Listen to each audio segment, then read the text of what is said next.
ठंड हो या बरसात का मौसम हो, बच्चों को, बड़ों को, सबको थोड़ी थोड़ी देर में भूख लग जाती है। तो कुछ टाइम पास के लिए मैंने यहाँ पर 2 तरह की नमकीन बनाई हैं। ये एक मैदे से बनाई है और दूसरी मैंने जो पेपर पोहा आता है ना, उससे बनाई है। और दोनों ही नमकीन लाजवाब बनी है, इतनी टेस्टी लगती हैं खाने में कि मैं आपको क्या बताऊं। तो चलिए इसकी रेसिपी मैं आपके साथ शेयर करती हूँ। So hi everyone, welcome back to my channel Zaika Kitchen. तो यहाँ पर सबसे पहले हम जो हमने मैदे वाली नमकीन बनाई थी उसका डो लगा लेते हैं। इसको आप मठरी या फिर खारी नमकीन भी कह सकते हैं। तो यहाँ पर मैंने 2 कप मैदा ले लिया है और यहाँ पर हमें मैदे को अच्छे से छान लेना है। अगर आप सिर्फ मैदे से नहीं बनाना चाहते हैं तो यहाँ पर आप आधा मैदा और आधा आटे का भी यूज़ कर सकते हैं, या फिर आप सिर्फ मैदे से या फिर सिर्फ आटे से भी इसको बना सकते हैं। और अब मैं इसमें डाल दूँगी कलौंजी। इसको थोड़ा सा क्रश करके डालिएगा। और थोड़ी सी ही मैंने इसमें अजवाइन डाली है, 1 चम्मच भरकर चाट मसाला, 2 चम्मच मैंने कसूरी मेथी डाली है इसमें, और यहाँ पर 1 चम्मच नमक डाल देंगे।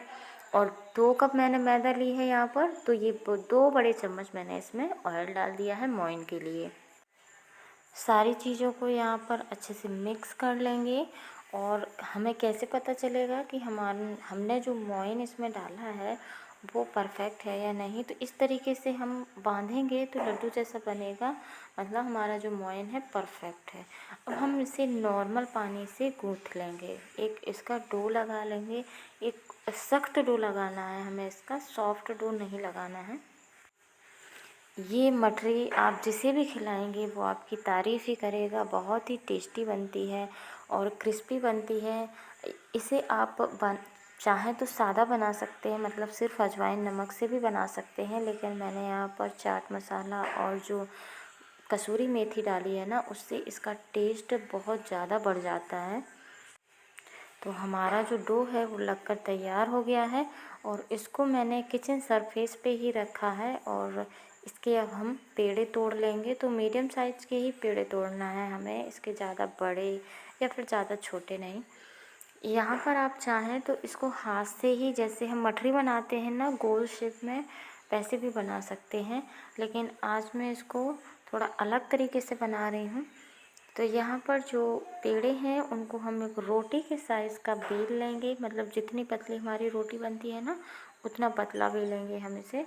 और इसी तरीके से हम 5 रोटियाँ बेलकर इसकी तैयार कर लेंगे।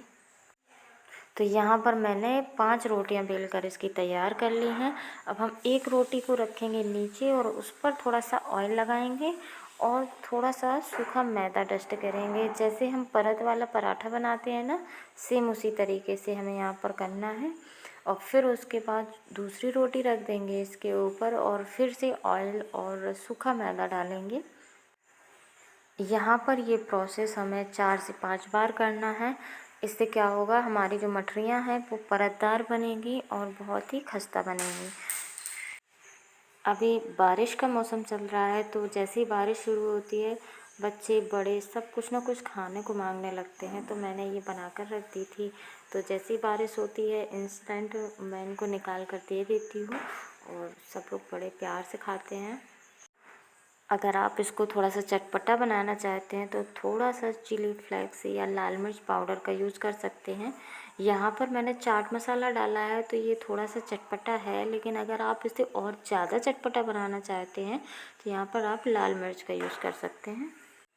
अब जो 5 रोटियाँ हमने चिपका कर रखी थी उनको बेल लेंगे पतला करके और इस तरीके से हम काट लेंगे, जैसे हम नमक पारे काटते हैं। तो इसको थोड़ा सा बड़ा साइज़ रखा है मैंने और बहुत ही आसानी से ये निकल जाता है। अभी आपको ये लग रहा होगा कि ये किचन सरफेस पर चिपक गया है, लेकिन आप इस तरीके से चाकू से निकालिएगा, सारे नमक पारे या मठरी अच्छे से निकल जाएंगे।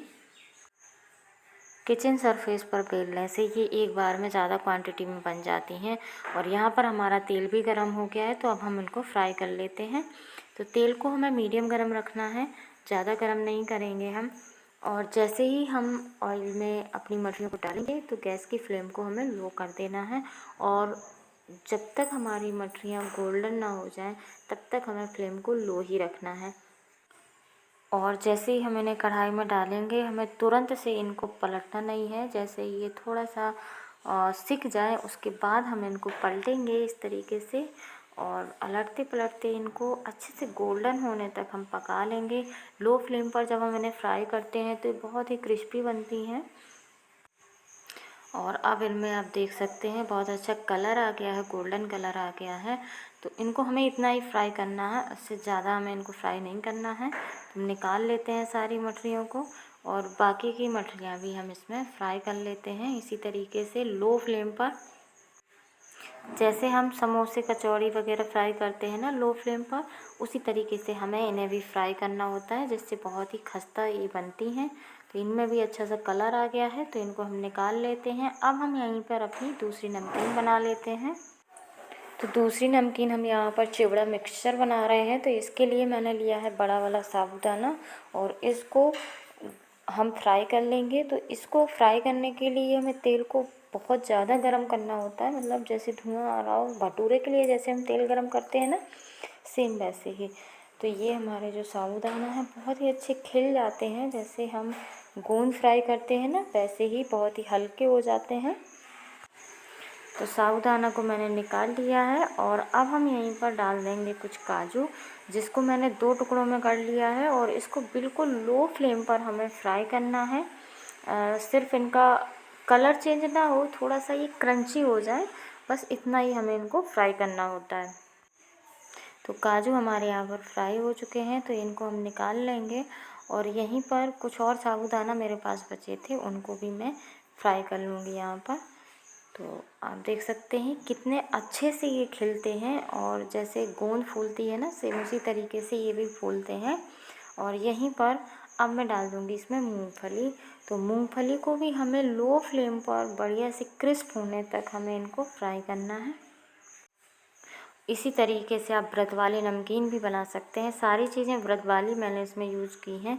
सिर्फ चिवड़ा की जगह पर आप इसमें आलू के लच्छे डाल दीजिएगा, तो व्रत वाली नमकीन आपकी तैयार हो जाएगी। यहाँ पर मूंगफली फ्राई हो चुकी हैं, तो वो हम निकाल लेंगे। अब यहीं पर मैं इसमें कुछ मखाने डाल दूँगी फ्राई होने के लिए। यहाँ पर आप मखाने को ड्राई रोस्ट भी कर सकते हैं, लेकिन मैंने इसको डायरेक्ट ऑयल में ही फ्राई किया है। और अगर इसमें थोड़ा बहुत तेल एक्स्ट्रा भर भी जाएगा, तो जब हम इसे चिवड़ा के साथ मिक्स करेंगे तो चिवड़ा इसका जो ऑयल है वो एब्जॉर्ब कर लेगा। ये चिवड़ा मिक्सचर बनाने में इतना आसान होता है कि आप इसको मिनटों में बना सकते हैं। और कहीं आप घूमने जा रहे हों तो आप इसको साथ में भी ले जा सकते हैं। टाइम पास के लिए बेस्ट ऑप्शन है, और ये ज़्यादा हैवी भी नहीं होता है, तो कोई प्रॉब्लम नहीं है। आप इसको चाहे जितना खा सकते हैं। और आप इसको एयर टाइट कंटेनर में इसको स्टोर करके रखिएगा। 1 महीने तक आप इसे आराम से एंजॉय कर पाएंगे। तो यहाँ पर जो हमारे मखाना है वो फ्राई हो चुके हैं, तो इनको भी अब हम निकाल लेते हैं कढ़ाई से। और अब ऑयल वाली कढ़ाई को हम रख देंगे साइड में, और थोड़ा सा बड़े साइज़ की कढ़ाई ले लेंगे हम यहाँ पर, और उसमें 2 बड़े चम्मच मैंने ऑयल डाला है। यहाँ पर जैसे ही हमारा ऑयल अच्छे से गर्म हो जाएगा, वैसे ही हम इसमें डाल देंगे 2 चम्मच ये मोटी वाली सौंफ, और 2 चम्मच ही मैंने इसमें साबुत धनिया डाल दिया है। मिक्सचर नमकीन में सौंफ और धनिया का फ्लेवर बहुत ही अच्छा आता है, तो आप कोई भी मिक्सचर नमकीन बनाइएगा साबुत धनिया और साबुत सौंफ ज़रूर से यूज़ कीजिएगा, बहुत ही अच्छा टेस्ट आता है इसका। यहाँ पर आप हरी मिर्च का भी यूज़ कर सकते हैं, लेकिन मैं थोड़ा सा ज़्यादा क्वांटिटी में बना रही हूँ, इसलिए मैं हरी मिर्च का यूज़ नहीं करूँगी यहाँ पर। और यहीं पर मैंने 1 मुट्ठी भरकर फ्रेश करी लीव्स डाल दी है। आप हरी मिर्च अगर डालना चाहें तो डाल सकते हैं। अगर आप थोड़ा सा क्वांटिटी में बना रहे हैं, मतलब 1-2 दिन के लिए बना रहे हैं, तो आप यहाँ पर हरी मिर्च का भी यूज़ कर सकते हैं। और यहीं पर कुछ मैंने मेलन सीड्स ले लिए हैं। मार्केट में 2 तरीके के मेलन सीड्स आते हैं, एक वाटर मेलन सीड्स आते हैं, एक मस्क मेलन सीड्स आते हैं। तो मैंने ये मस्क मेलन सीड्स लिए हैं। और यहाँ पर मैंने 1 चम्मच भरकर हल्दी पाउडर डाल दिया है, और बाकी मसाले हम बाद में यूज़ करेंगे। तो हल्दी जैसे ही अच्छे से फ्राई हो जाएगी, मतलब सिक जाएगी, अच्छी सी खुशबू आ जाएगी, तो इसमें हम ये डाल रहे हैं पोहा। तो ये पोहा मैंने लिया है, ये पेपर पोहा के नाम से आता है मार्केट में और ये इजीली मिल जाता है मार्केट में। तो यहीं पर मैंने फ्राई करके रखे थे मखाना, साबूदाना और मूंगफली, उनको भी मैं यहीं पर मिक्स कर दूँगी अच्छे से इसमें और एक बार इसको चला लेंगे इस तरीके से, फिर बाकी के मसाले हम ऐड करेंगे, नहीं तो जो नीचे जो मसाले हमारे हैं वो जल जाएंगे। तो एक बार इसको मिक्स करेंगे, उसके बाद हम इसमें मसाले यूज़ करेंगे। तो इसे थोड़ा सा मिक्स करने के बाद अब हम इसमें डाल देंगे मसाले। तो यहाँ पर मैंने काला नमक, सफ़ेद नमक, 1 चम्मच चाट मसाला और 1 चम्मच मैंने इसमें लाल मिर्च का पाउडर डाला है। ये तीखी वाली लाल मिर्च है। अगर आपके पास चाट मसाला ना हो तो आप यहाँ पर अमचूर पाउडर का यूज़ कर सकते हैं खटास के लिए, लेकिन मैंने अमचूर पाउडर का यूज़ नहीं किया है क्योंकि मैंने चाट मसाला का यूज़ किया है। चाट मसाले में सिट्रिक एसिड और अमचूर पाउडर ऑलरेडी होता है, तो इसमें अच्छी सी खटास आ जाएगी उसी से। अगर आप इसे थोड़ा सा खट्टा मीठा टेस्ट देना चाहते हैं तो इसमें थोड़ा सा चीनी का पाउडर भी आप यूज़ कर सकते हैं, इससे ये खट्टा मीठा टेस्ट आएगा इसमें। लेकिन मैं इसे थोड़ा सा खट्टा चटपटा बना रही हूँ, तो यहाँ पर मैंने चीनी पाउडर का यूज़ नहीं किया है। और सारी चीज़ों को यहाँ पर मिक्स करते हुए हम इसको लो फ्लेम पर अच्छे से रोस्ट कर लेंगे, क्योंकि सारी चीज़ें तो ऑलरेडी हमने फ्राई करके यूज़ की हैं, लेकिन चिवड़ा को हमने बिना फ्राई किए यूज़ किया है। तो चिवड़ा को क्रिस्पी होने तक हम इसे इसी तरीके से चला लेंगे अच्छे से। और जो काजू हमने फ्राई करके रखे थे वो ऐड कर देंगे इसमें और इसको किसी भी एयर टाइट कंटेनर में आराम से आप स्टोर करके रखिएगा। 1 महीने ये नमकीन आराम से चलती है और ऐसे ही क्रिस्प बनी रहती है। ये recipe easy and tasty recipe है। तो अब से अगर आप कहीं घूमने जा रहे हों या आपके यहाँ मेहमान आ रहे हों या फिर आपके यहाँ कोई पार्टी वगैरह हो, तो स्नैक्स में आप इन 2 तरह की नमकीन को बना लीजिएगा, बहुत ही फटाफट से बन जाती हैं। इसके बीच में जो हमने आटा और सूखा मैदा डस्ट किया था ना, उससे इसकी परतें खुल गई हैं अच्छे से और बहुत ही क्रिस्पी बनी है ये नमकीन। देखिए मैं आपको तोड़कर दिखा रही हूँ कि ये कितनी खस्ता बनी है ये नमकीन। तो इस रेसिपी को ट्राई करते हुए आप भी बना पाएंगे ये खस्ता मठरी या खस्ता नमकीन। तो ज़रूर से ट्राई कीजिएगा इस रेसिपी को। और यहीं पर मैं आपको चिवड़ा नमकीन भी दिखा रही हूँ कि ये भी कितनी क्रिस्पी बनी है, बहुत टेस्टी लगती है ये खाने में।